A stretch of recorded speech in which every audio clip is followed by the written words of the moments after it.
पूजा गोस्वामी, लखनऊ से। बाबा जी, आप अध्यात्म का उपदेश देते हैं, जबकि हम सामाजिक प्राणी हैं। घर गृहस्थी सब संभालते हैं, नौकरी भी करते हैं, घर भी चलाते हैं। हमारे लिए कभी कभी आप कुछ ऐसा संदेश दे दिया करें जो हमारे दैनिक जीवनचर्या में काम आ सके। आध्यात्मिक बातें आप भी कहते हो कि बुद्धि में समझ नहीं आएगी, और हम लोग बुद्धि से ही समझते हैं। तो कुछ ऐसा बता दें जिससे कि जीवन घर गृहस्थी में रहते हुए झगड़ों में न पड़े और शांति से हम जीवन को गुजार सके। पूजा गोस्वामी।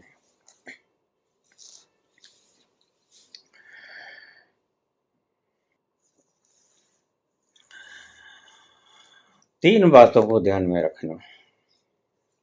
ये तीन बातें तुम्हें संसार में भी काम आएंगे और आध्यात्म में भी काम आएंगे।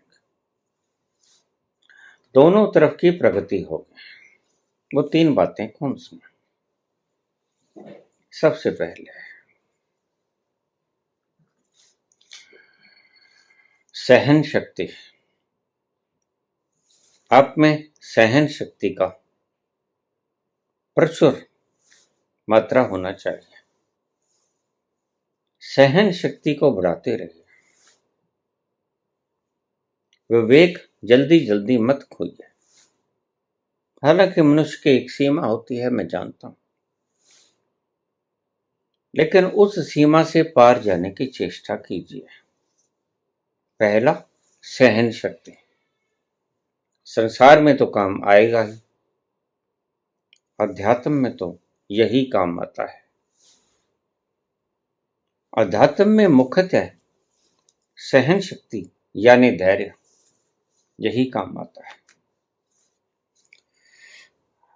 बुद्ध के ऊपर लोग थूक जाते हैं तो बुद्ध याद नहीं करते कि मैं राजा का पुत्र हूं।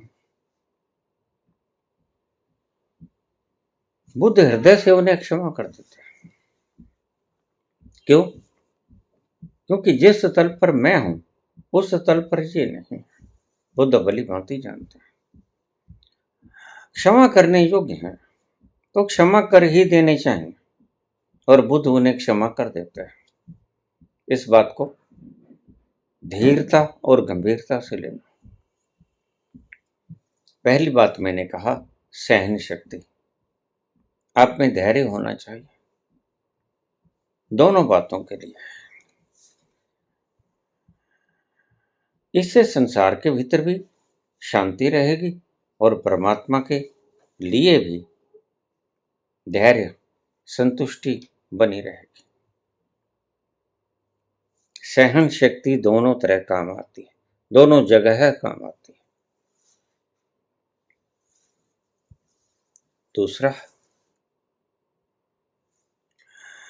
दूसरा है जागरूकता, अवेयरनेस, होश। होश संसार में भी काम आता है और अध्यात्म में भी काम आता है। होश, अगर खाना भी खा रहे हो तो होश रखो कि खाना खा रहे हो, कुछ भी कर रहे हो, अपनी दिनचर्याओं का पालन करते हुए संसार में यथासंभव ये शब्द को ख्याल में रख लेना। होश बार बार टूट टूट जाएगा, छूट छूट जाएगा, लेकिन होश को फिर से वापस लौटा लाना है। होश को कभी कभी भूल जाओगे, ऐसा वक्त आएगा, ऐसे लम्हे आएंगे, लेकिन घबराना नहीं। पहली सहन शक्ति और दूसरी अवेयरनेस, होश। होश गुम भी हो जाएगी, किसी वक्त सहन शक्ति भी गुम हो जाएगी, लेकिन उसको सदा के लिए गुम मत होने देना। तत्क्षण उसको वापस ले आना। जैसे ही होश आएगी सहन शक्ति भी आ जाएगी। ये दोनों इंटरलिंक्ड है। भूल जाते हो, होश नहीं रहता तो तुम सहन शक्ति भी खो देते हो। जैसे ही होश आएगा कि मैंने सहन शक्ति खो दी, मुझको यहां धैर्य से काम लेना चाहिए था, तुरंत ही तुम्हारी सहन शक्ति वापस आ जाएगी। प्रयासित मत करना कि मैंने ये क्या किया, मुझे ये नहीं करना चाहिए था। प्रयासित की जगह उस वक्त सहन शक्ति को बढ़ाने की चेष्टा करना। प्रयासित से कोई हल होने वाला नहीं, सिर्फ तुम अपना वक्त और शक्ति को जाया करोगे।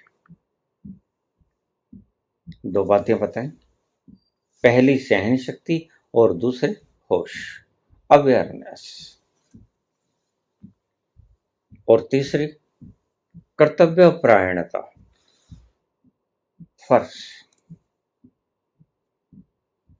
तुम जहां भी हो, जिस भी अवस्था में हो, अपनी कर्तव्य परायणता को वक्त वक्त पे देखते रहो। कुछ वक्त ऐसे आएंगे जीवन में जब कर्तव्य एक जगह होगा और तुम्हारा अधिकार एक जगह होगा। वहां बड़ी मुश्किल पेश आएगी। कर्तव्य और अधिकार संग संग चलने चाहिए, रेल की पटड़ी की तरह पैरेलल। ये बड़ा संसार में महत्वपूर्ण शब्द है, कर्तव्य परायणता। आज सिर्फ ये इम्बैलेंस हो गई है, इसलिए मानवता बिगड़ गई है। कुछ लोग हैं जो कर्तव्य करते हैं और अधिकार भी मांगते हैं। कुछ लोग हैं जो सिर्फ अधिकार मांगते हैं, कर्तव्य पूरा नहीं करते। कुछ लोग हैं जो सिर्फ कर्तव्य करते हैं, अधिकार नहीं मांगते। ये तीन तरह के लोग हैं। फिर सुन लो उसको, यह बड़ा महत्वपूर्ण प्रश्न है संसार के लिए। तीन तरह के लोग हैं। कुछ लोग सिर्फ कर्म करते हैं, कर्तव्य करते हैं और अधिकार की परवाह नहीं करते। और कुछ लोग कर्तव्य करते हैं और अधिकार की भी बराबर चिंता रखते हैं। और कुछ लोग सिर्फ अधिकार की चिंता रखते हैं, कर्तव्य परायण नहीं होते। अगर तीनों में से कोई बैलेंस बिगड़ जाता है तो जिंदगी तुम्हारी अस्त व्यस्त हो जाएगी। आज संसार मूर्ख हो गया है, पागल हो गया है, अस्त व्यस्त हो गया है। कर्तव्य और अधिकार का समतोलन बहुत कम स्थानों पे मिलता है, जबकि ये संसार में शांति और समानता और आनंद के लिए आवश्यक कदम है। प्रत्येक व्यक्ति चाहता है कि मुझे मेरा अधिकार मिले। तो जो चाहता है मुझे मेरा अधिकार मिले, तो उसको ये भी चाहना चाहिए कि मैं अपने कर्तव्य का पालन भी सुनियोजित ढंग से करूं। ये बात समझने जैसी है। तुम्हारे घरों में अक्सर कलेश रहते हैं और मेरे पास रोज सारा व्हाट्सएप इन्हीं चीजों से भरा रहता है। काम के प्रश्न तो एक आध कभी कभी मिलता है, वर्ण इन संसार की ऐसी बातों के लिए ही भरा रहता है और मैं उनके ऊपर कोई ख्याल नहीं करता। क्यों? क्योंकि यह मेरे बस की बात नहीं। अगर कोई बीमार है और वो कहता है कि बाबा फरियाद कर दो, तो जरा सोचिए कि बाबा किस किस के लिए फरियाद करेंगे।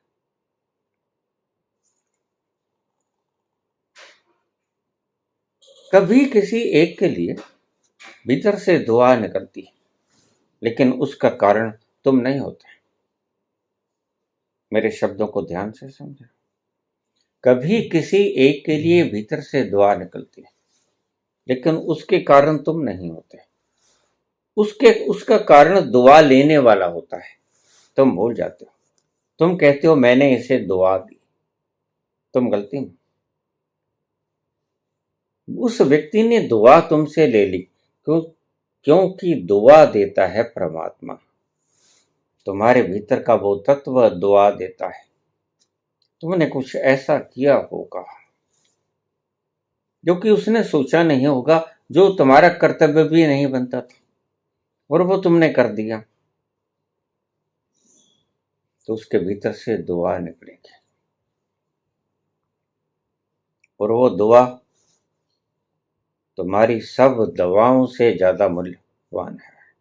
सबसे ज्यादा मूल्यवान, सबसे ज्यादा कीमती वह दुआ है जो किसी भी कीमत से तुम्हारी दवा जो खरीदी जाती है वो उसके बराबर नहीं बैठते। दुआ ज्यादा भारी होती है।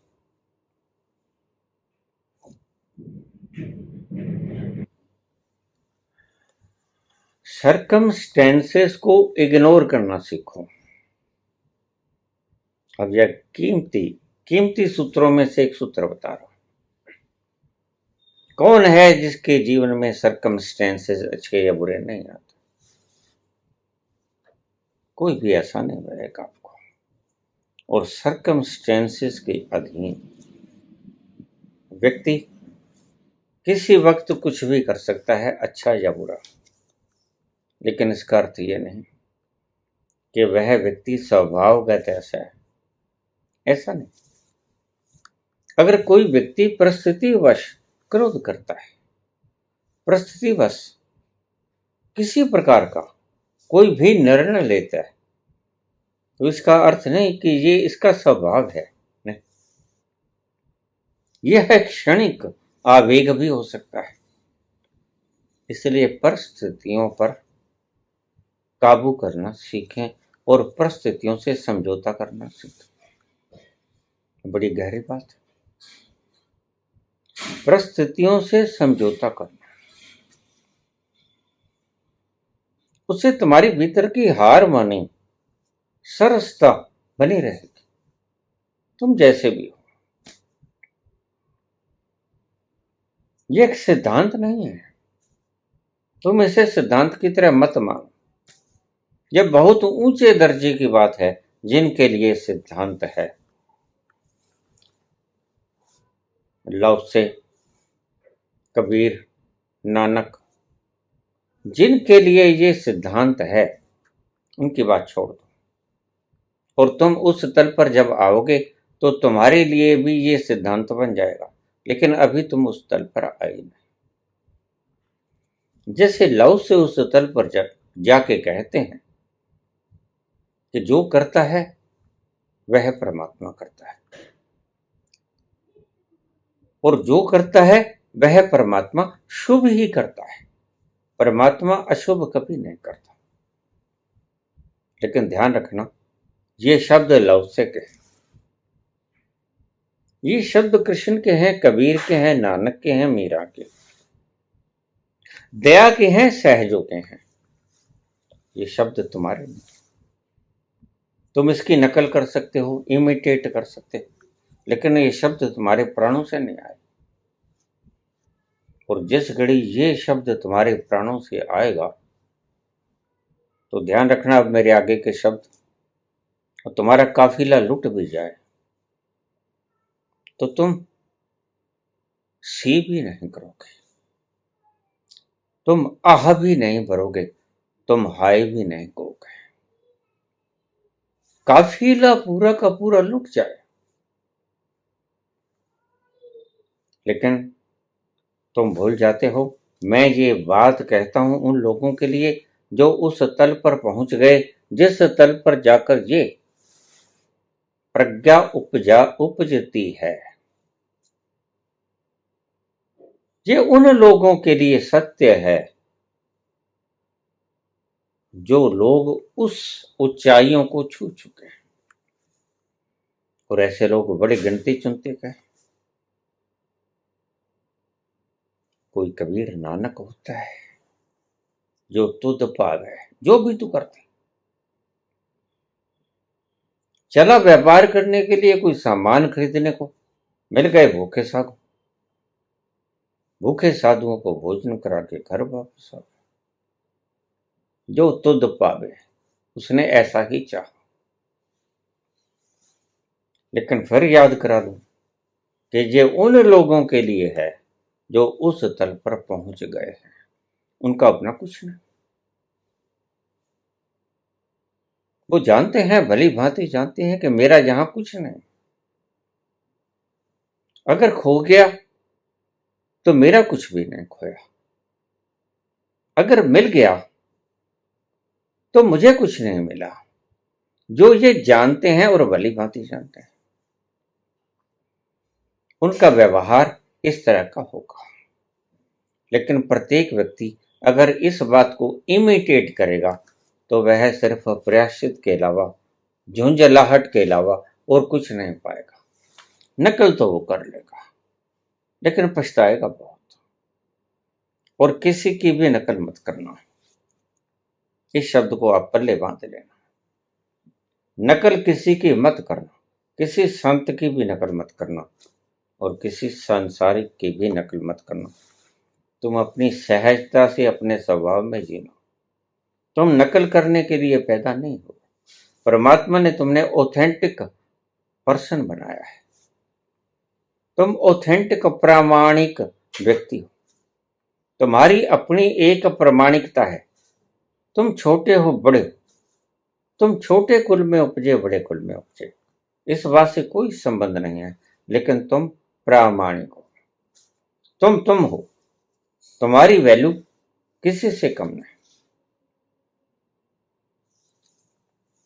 तुम्हारे भीतर ये आत्मविश्वास होना चाहिए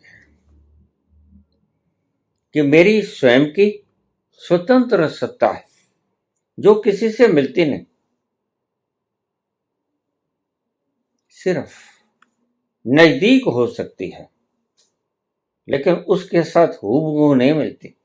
परमात्मा ने, मैं बहुत बार कहा करता हूं, दो पत्थर भी एक से नहीं बनाए। देखने में एक से लगेंगे, लेकिन जब हम उनको करोड़ों गुना ज्यादा मैग्नीफाई कर लेंगे तो कहीं ना कहीं दोनों में फर्क लगेगा। एक साथ की दो चीजें बनाई नहीं। तो आइए हम फिर अपने शब्दों पे आ जाएं। सबसे पहले सबसे पहले अपने भीतर जगाओ सहनशीलता। सहनशीलता, धीरज। दूसरा अवेयरनेस, जागो। तुमने बुरा कर दिया, तुमने अच्छा कर दिया, बेहोशी में कर दिया। ये मत समझना कि अच्छा मैंने होश में किया, ये गलती में मत रहना। अच्छा भी तुम बेहोशी में कर देते हो, और कभी कभी बुरा भी तुम बेहोशी में कर देते हो।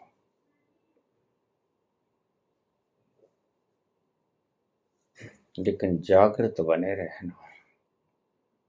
कुछ भी करो, अच्छा करो बुरा करो, जागृत बनते रहना। अपने भीतर की सहन शक्ति को बढ़ाना एक, और दूसरा जागृति को बढ़ाते रहना दो, और तीसरा कर्तव्य परायण। जहां तुम्हारा कुछ कर्तव्य बनता है वहां पर खोपड़ी का काम शून्य कर देना, खोपड़ी से कुछ मत सोचना।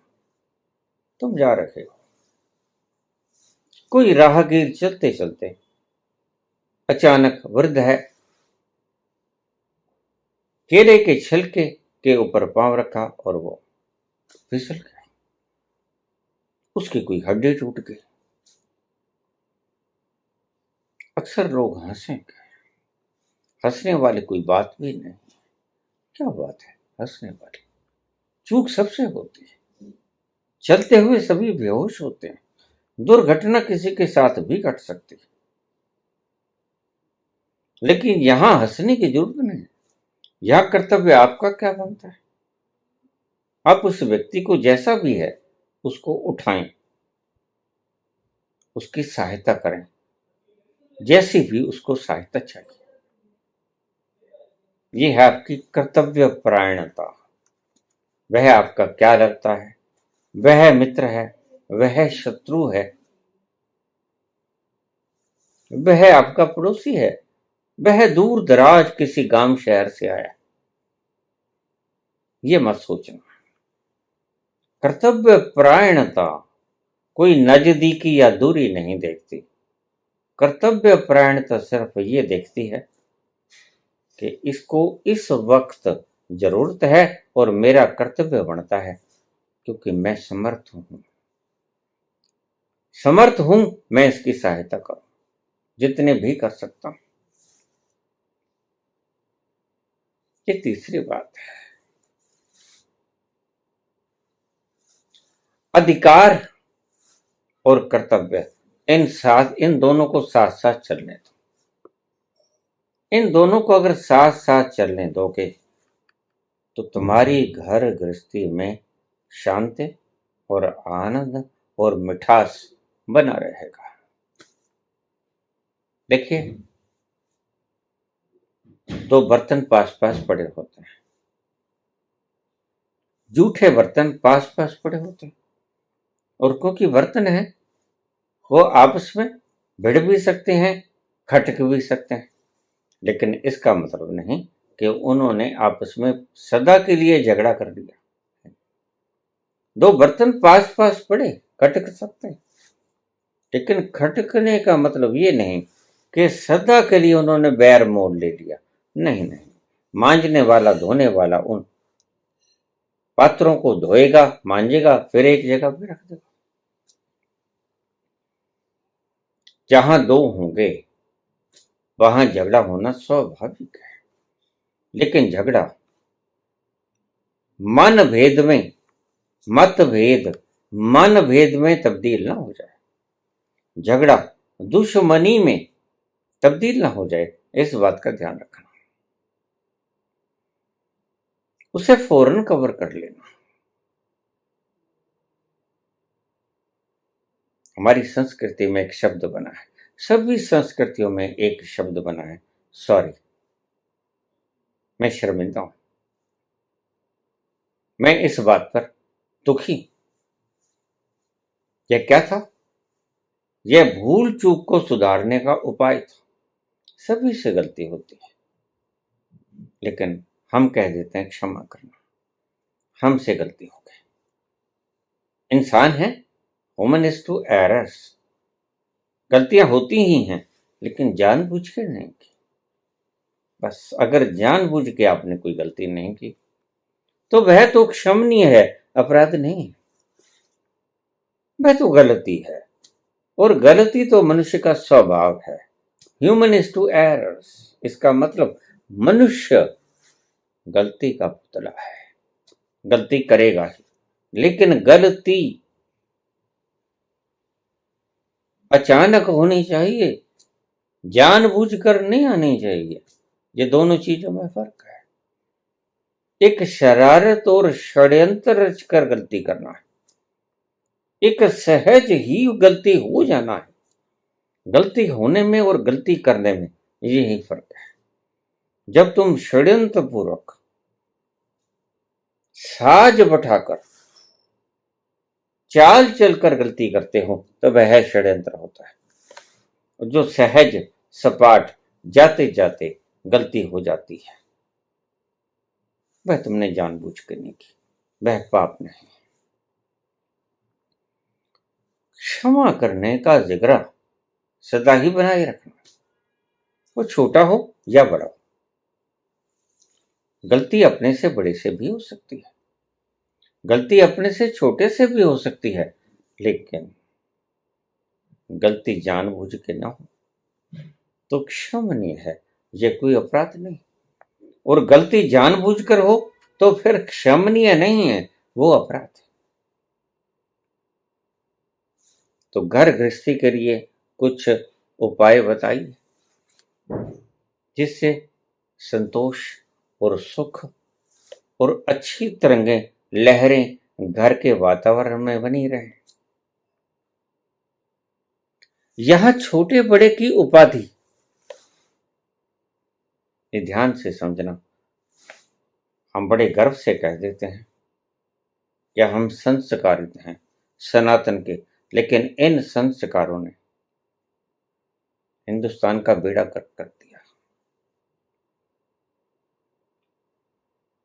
हम संस्कारों को निभाने में चले गए, हम हृदय को सहज और सुलभ बनाने की दिशा में नहीं गए, हम हृदय को पवित्र करने में नहीं गए, हम फॉर्मेलिटी निभाने में चले गए। और आज सब जगह हम फॉर्मेलिटी निभा रहे हैं, इंसान के साथ तो निभा रहे हैं, भगवान के दरबार में भी जाकर झुकते हैं, और झुकते कहाँ हैं? बस शरीर झुकता है, हम कहाँ झुकते हैं? अन्यथा ऐसी कोई ताकत नहीं कि तुम्हारा झुकना भीतर से आए और झुकने के बाद तुम तब्दील ना हो, ट्रांसफॉर्मेशन ना हो तुम्हारे भीतर, यह हो ही नहीं सकता।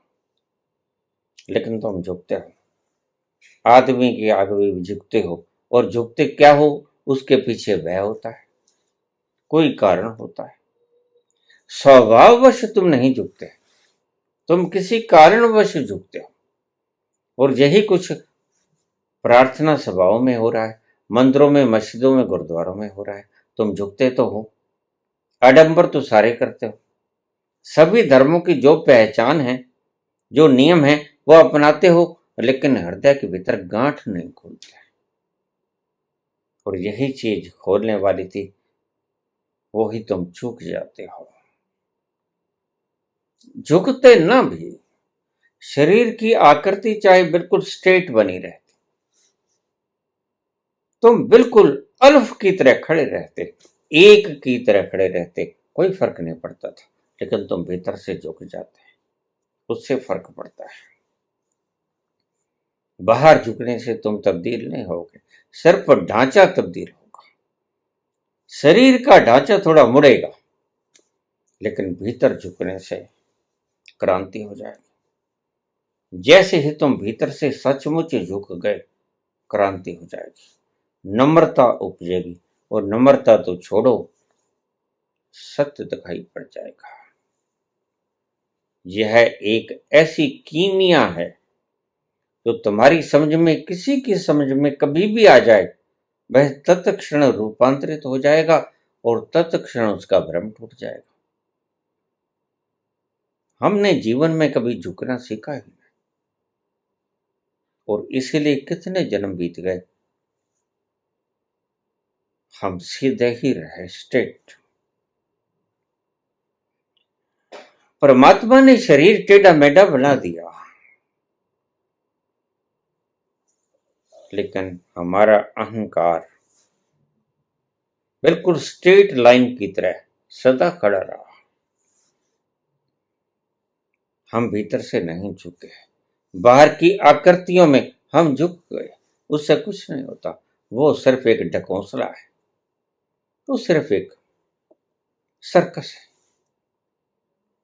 अलग अलग जातियों की, देशों की अलग अलग सम्मान देने की रीतियां हैं, और वो सिर्फ यंत्रवत है, भीतर से नहीं आती। सभी देशों के अपने अपने। एक देश में जब किसी को प्रेम देना हो, सत्कार देना हो, एक दूसरे पे थूकते हैं, भला ये भी कोई तरीका हो? एक दूसरे पे थूकते हैं। बड़ा प्रेम बरसाया उसने। उसने क्या थूका, कमाल कर दिया। ऐसे भी देश, और ऐसे भी देश हैं जहां थूकने से गर्दनें कट जाती। यह संस्कृतियां हैं, मानव निर्मित, मनुष्य की क्रिएशन। लेकिन मानव निर्मित 10 कमेंडमेंट से कोई मसला हल नहीं होता।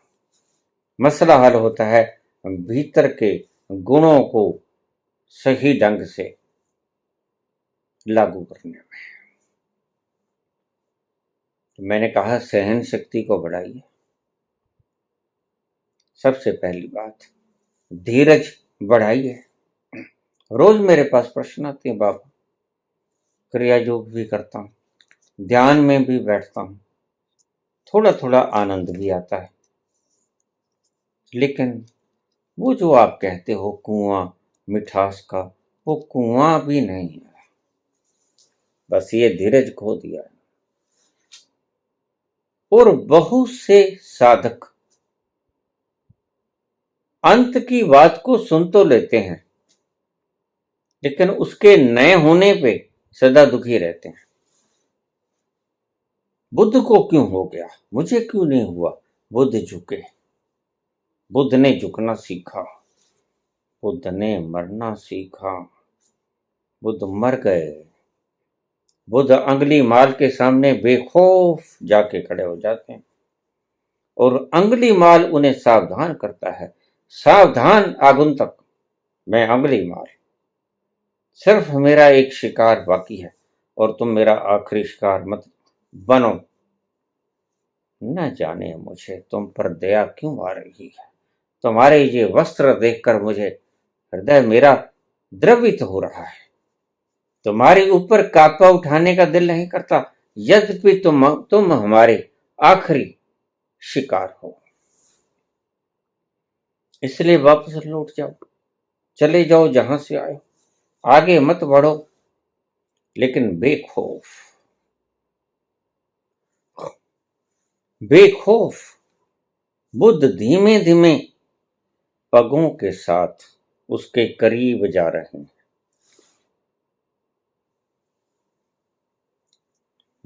वनों का सन्नाटा, और दो ही व्यक्ति हैं, अंगुली माल है और भगवान बुद्ध हैं, और वो बराबर सावधान कर रहा है। शिकारी शिकार को कभी सावधान करता है?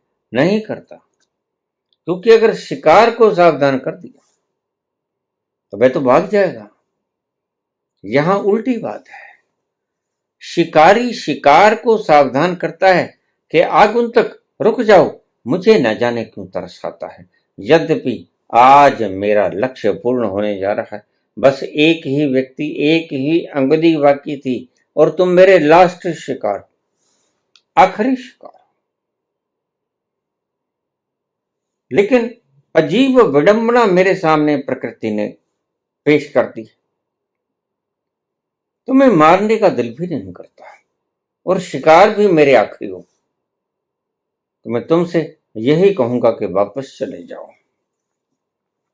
लेकिन बुद्ध वापस नहीं जाते हैं, धीमे धीमे कदमों से उसके पास चले जाते हैं। और ऐसा व्यक्ति जो भीतर से नॉन रिएक्टिव है, उसकी तरंगें बदल जाती हैं।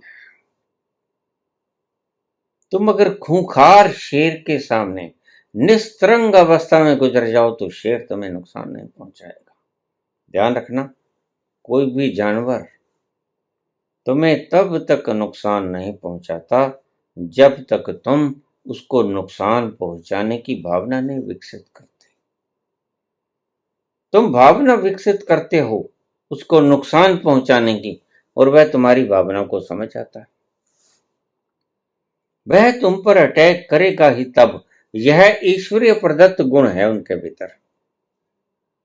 खूंखार से खूंखार, जहरीले से जहरीला जानवर, सांप बिच्छू तक तुम्हें तब तक तुम्हें नहीं डसेगा जब तक उन्हें अंदेशा ना हो जाए।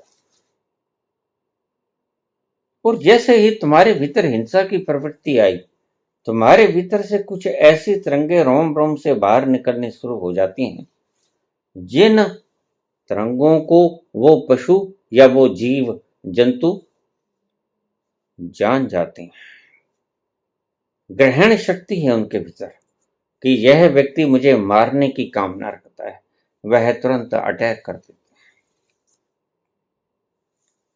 और सबसे बड़ी बात, क्षमा करना सीखो। क्षमा मांगना तो सीखो ही, क्षमा करना भी सीखो। यह अद्भुत बात है। हम क्षमा मांगना ही सिखाते रहते हैं सारी उम्र। अब कोई भी धर्म देख लो, कोई भी संस्कृति देख लो, समाज देख लो, घरों में भी सिखाया जाता है।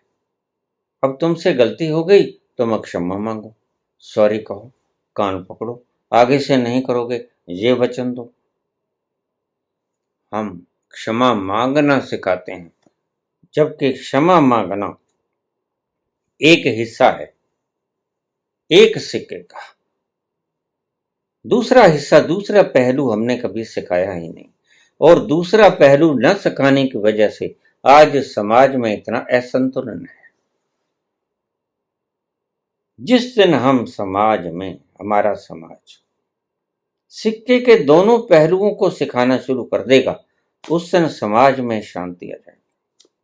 वो क्या है, मैं बहुत बार जिक्र कर चुका हूं।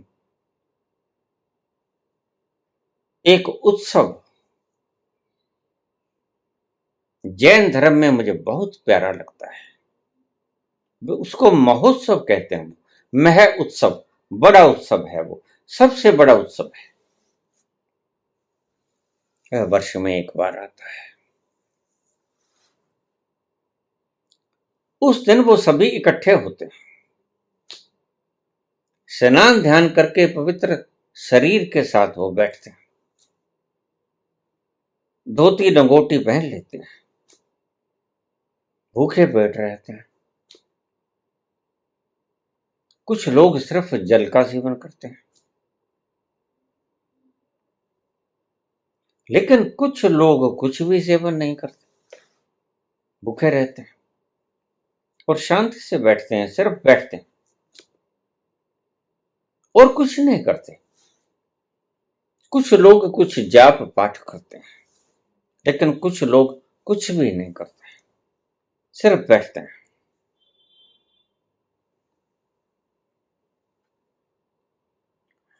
मैंने सभी धर्मों में सिर्फ एक धर्म ही ऐसा देखा जो इस कीमती बात को भीतर से समझ पाया।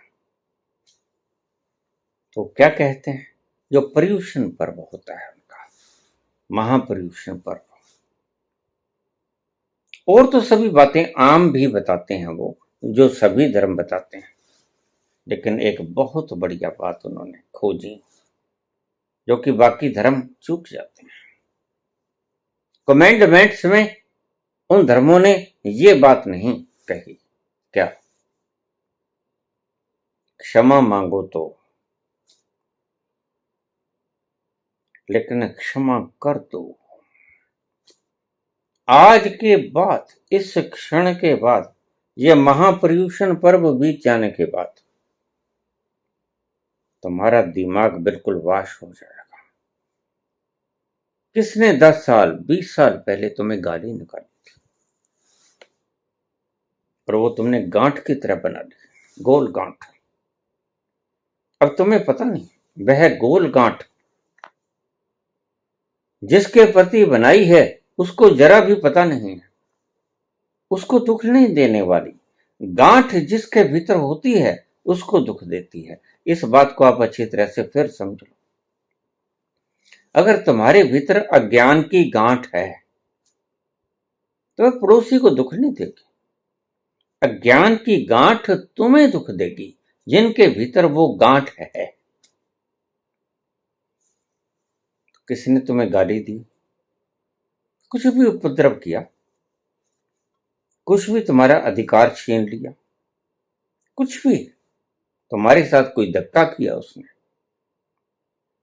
बलपूर्वक उपयोग किया, अपनी धौंस दिखाई, अपनी चालाकी दिखाई, अपना रुतबा दिखाया और कुछ गलत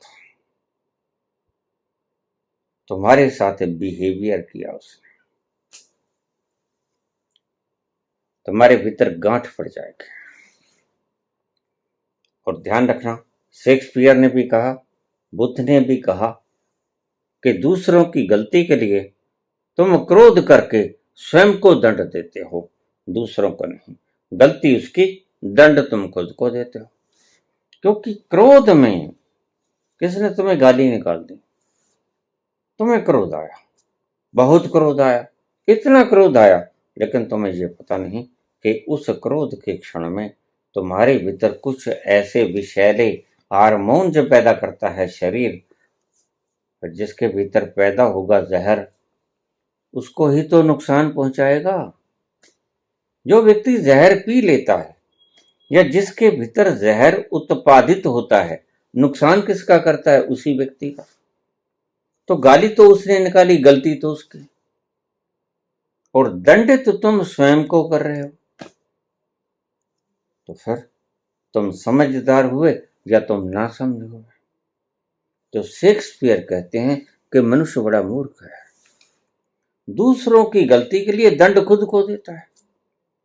गलती उसने की है, कोई दुर्व्यवहार करके, कोई गैर जिम्मेदाराना हरकत करके, कोई गैर मानविक हरकत करके, और तुम अपने आप को क्रोधित करते हो।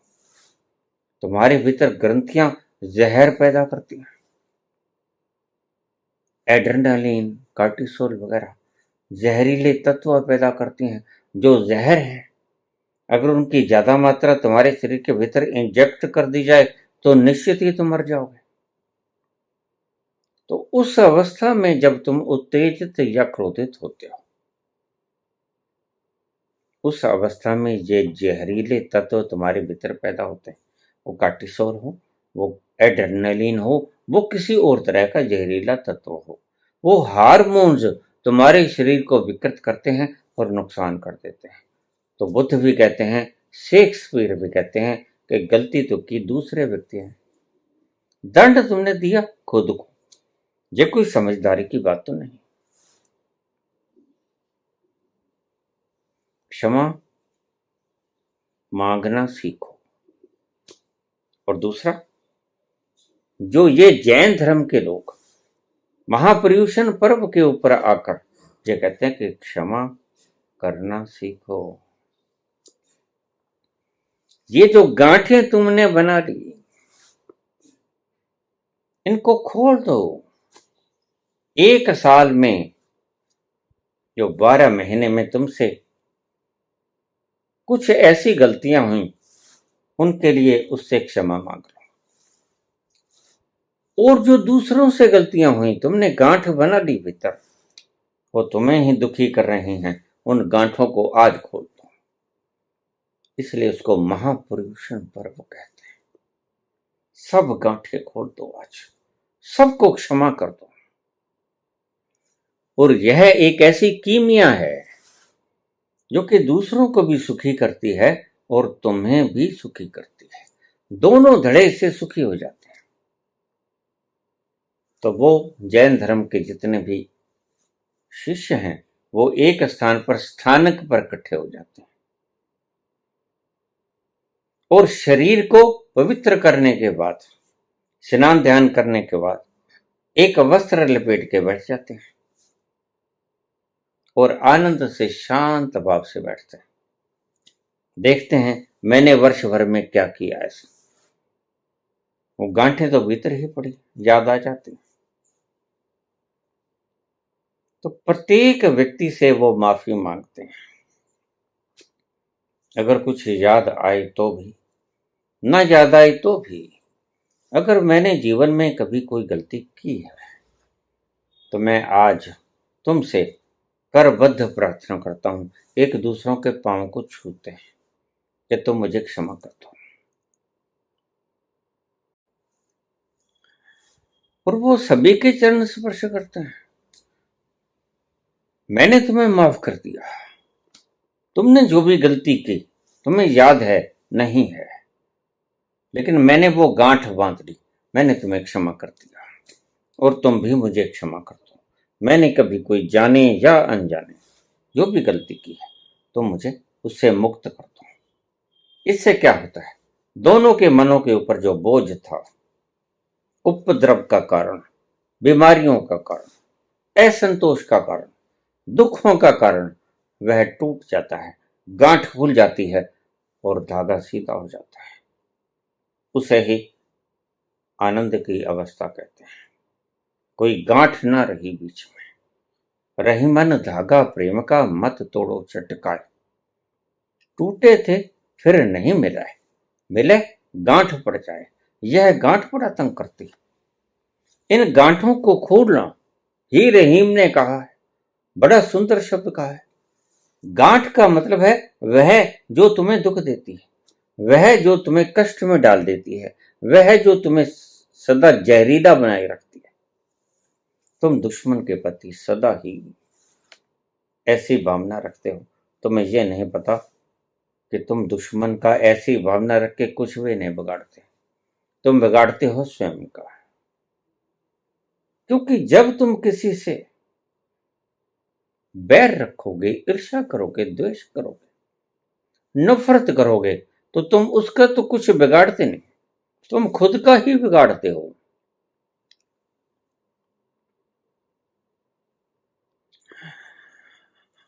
क्रोध के उठने का, नफरत के उठने का, ईर्ष्या और द्वेष के उठने का एक बहुत भीतरी तल है, वो मूलाधार के पास से उठता है। और ज्ञानी व्यक्ति समझ जाता है जैसे ही वह शुरू होता है उठना, और ज्ञानी व्यक्ति वहीं से उसका सॉल्वेशन कर लेता है। इसलिए ज्ञानी उसे ही कहते हैं जिसके इशारे पर ये सारे विकार नाचते हैं। अभी तक तो तुम विकारों के इशारों पर नाचते हो, विकार तुम्हें नचाते हैं। और ज्ञानी कौन, सिद्ध कौन, योगी कौन, सन्यासी कौन, साधु कौन? जो विकारों को अपनी उंगलियों पर नचाए, जो इंद्र बन गया, जिसने अपनी इंद्रियों के सभी विकारों पर विजय प्राप्त कर ली, वह इंद्र। और जो इंद्र बन गया वह फिर स्वर्ग पे राज करेगा। स्वर्ग यानी सुख, सुख का केंद्र। कोई स्वर्ग भौगोलिक संस्था नहीं, भौगोलिक जमीन नहीं है। जिस व्यक्ति ने इंद्रियों के खुरापातों पर अंकुश लगाना सीख लिया, विकारों पर विजय प्राप्त की और विकारों को अपने ढंग से प्रयोग करना सीख लिया, वह व्यक्ति इंद्र हो गया, वह व्यक्ति भगवान हो गया।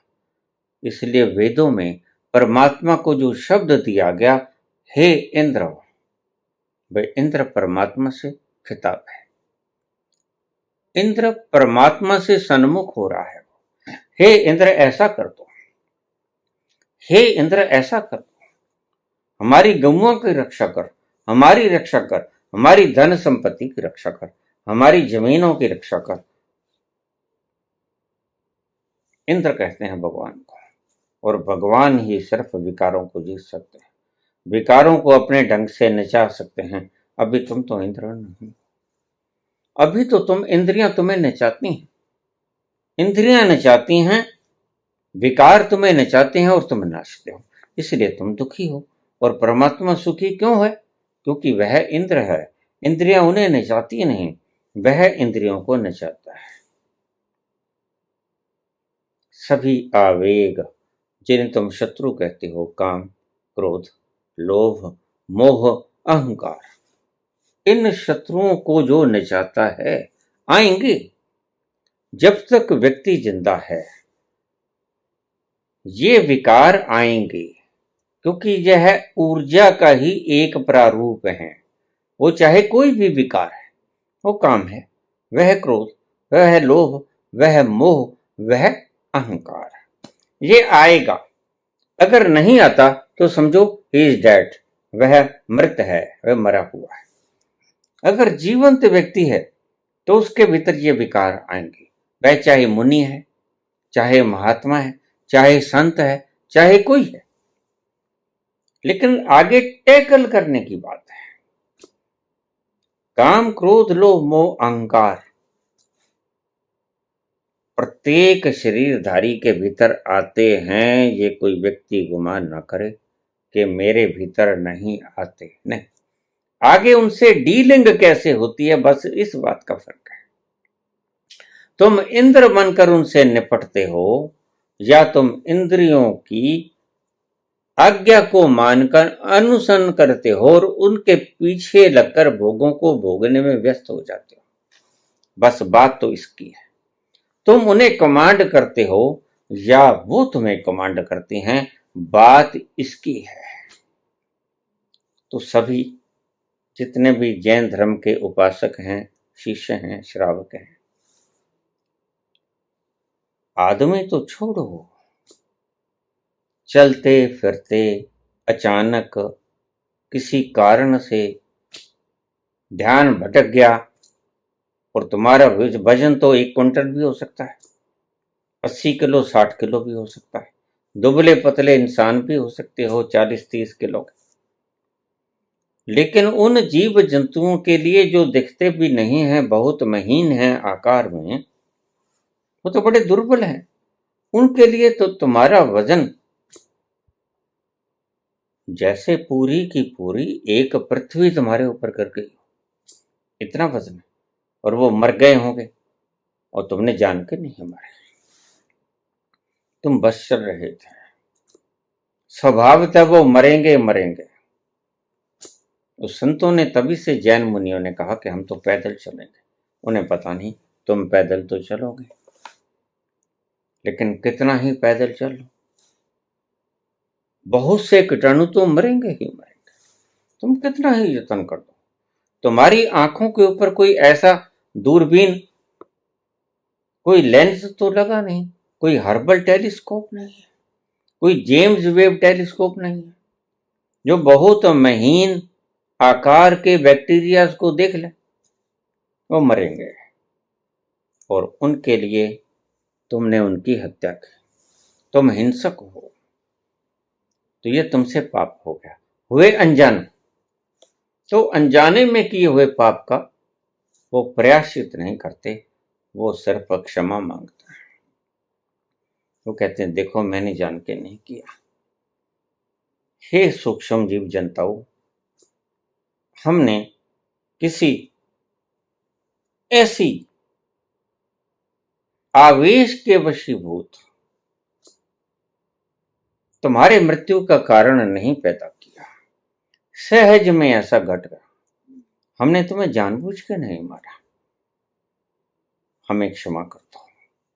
सभी जीव जंतुओं से, सभी मनुष्यों से वो क्षमा मांगते हैं और क्षमा कर देते हैं। यह अद्भुत पर्युषण पर्व था जैन धर्म का। काश ये पर्व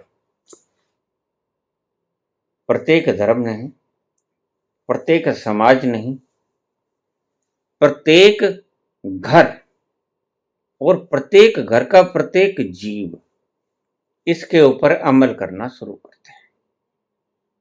फिर देखो संसार शांति का समुद्र हो जाएगा, संसार आनंद का सागर हो जाएगा। अगर इसी पर्व को हर वर्ष हर धर्म का व्यक्ति अपनाए, किसी भी धर्म की अच्छी व्यवस्था को उठा लेना चाहिए, तो चाहे धर्म कोई भी है, जिससे मानवता सुखी हो, जिससे आनंद की बढ़ोतरी हो तुम्हारे भीतर, तो जैन धर्म का यह पर्युषण पर्व बड़ा सुंदर है। यह मानने योग्य है प्रत्येक धर्मों के द्वारा, और धर्म ही नहीं, प्रत्येक समाज में कहता हूं, प्रत्येक देश, प्रत्येक समाज और प्रत्येक घर प्रत्येक घर का प्रत्येक जीव यह व्यवस्था करे, साल में एक दिन अपने घर में तुम जन्मदिन मनाते हो, तुम मृत्यु का शोक दिवस मनाते हो, स्मृति दिवस मनाते हो, लेकिन तुम पर्यूषण पर्व कभी नहीं मनाते। जैन धर्म की ये अद्भुत खोज कि जाने अनजाने पाप होते ही रहते हैं, एक दिन ऐसा मुकर्रर कर लिया जाए। किया है, हमारे हिंदू धर्म में भी ऐसा किया है। नव वर्ष को ये संदेश आते हैं कि मैंने इस वर्ष में अगर मैंने गलत शब्द का उपयोग किया हो जिससे आपकी भावनाओं को दुख पहुंचा हो, आहत हुई हो तुम्हारे मनोवृत्ति, और तुम्हें किसी प्रकार का कोई नुकसान हुआ हो, यद्यपि उसमें मेरा कोई इरादतन नहीं था मसला, लेकिन तुम मुझे उसके लिए क्षमा कर देना। मैं बीते हुए गए हुए साल के लिए, अपने की हुई उद्दंडताओं के लिए, अपराधों के लिए आपसे क्षमा का ख्वास्तगार हूं। मुझे आप क्षमा कर दो। ये आज होता है, लेकिन एक संदेश के रूप में होता है, मनो संदेश नहीं। इसको मन के भीतर अपनाया नहीं जाता, भावनाओं के भीतर संजोया नहीं जाता, मन से क्षमा नहीं मांगी जाती, सिर्फ एक फॉर्मेलिटी के रूप में कार्ड पर छपा दिया जाता है या व्हाट्सएप पर भेज दिया जाता है। बस बात खत्म हो गई। लेकिन बात यहीं खत्म नहीं होती, बात खत्म होती है इसको जीवन में अपना लेने से। इसको जीवन में अपना लेना, और जैसे ही तुम जीवन में अपनाओगे तुम पाओगे तुमसे कोई गलती हुई, वर्ष भर तो जब आएगा तुम उसी वक्त उसको क्षमा कर दो कि भाई गलती हो गई मेरे से, मैंने तुम्हें कुछ कह दिया, तुम मुझे माफ कर दो, तुम्हारे हृदय को आघात लगा, मुझे माफ कर दो, और जो मेरे हृदय को तुम्हारे कहने से आघात लगा मैं तुम्हें माफ करता हूं। तत्क्षण हिसाब क्लियर कर दिया जाए, वाश कर दिया जाए, तो तुम्हारे अचेतन मन की भीड़ कम होती जाएगी, और अचेतन मन की भीड़ कम होते होते होते इसी को निर्झरा कहते हैं भगवान महावीर।